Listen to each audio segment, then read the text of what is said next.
Ένα λεπτάκι. Άκουσα πολύ καλά αυτά που είπε ο κύριος Διάκος, τα κρατάμε.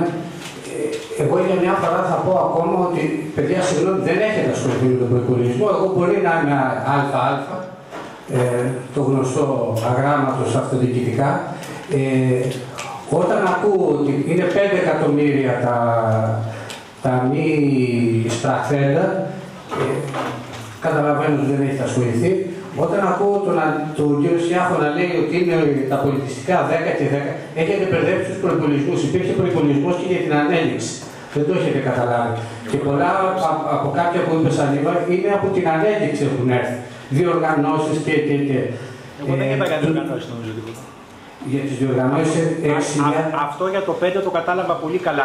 Απλά σου είπα ότι κράτησες το ίδιο στοιχείο το 10 και το 13 τα βάζεις με τους πόρους. Με τα πρόσθετα.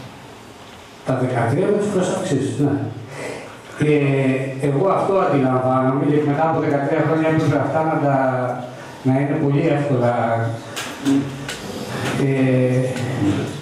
Και κάτι που διαπίστωσα είναι αυτό που είπα, ότι υπήρχε ένας ψυχοφθόρος προϋπολογισμός τόσα χρόνια που ακόμα απολογίστε για αυτό το πράγμα. Δεν περίμενα να ακούσω για το Λαμπρόπουλο μετά από 14 χρόνια και απολογιστικά ότι αυτό. Έχω πολύ καλή εικόνα από το Σταματόπουλο από το Κιάτο. Τι πληρώνει για τους εκτυπωτές, Ανδρέα. 70 εκτυπωτές είναι πάρα πολύ, Ανδρέα.